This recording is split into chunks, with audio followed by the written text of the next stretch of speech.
خواب میں فوج دیکھنے کی تعبیر۔ خواب میں فوج دیکھنا کاروبار میں ترقی ہونے اور عزت پانے کی دلیل ہے۔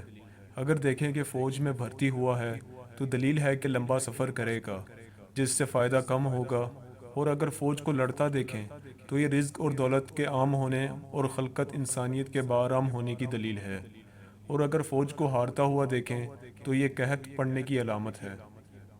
مزید خوابوں کی تعبیر کی ویڈیوز کے لیے ہمارے چینل کو سبسکرائب کریں، لائک کریں اور شیئر کریں، اور بیل آئیکن کو ضرور دبائیں تاکہ ہماری آنے والی ہر نئی ویڈیوز آپ تک بر وقت پہنچ سکیں۔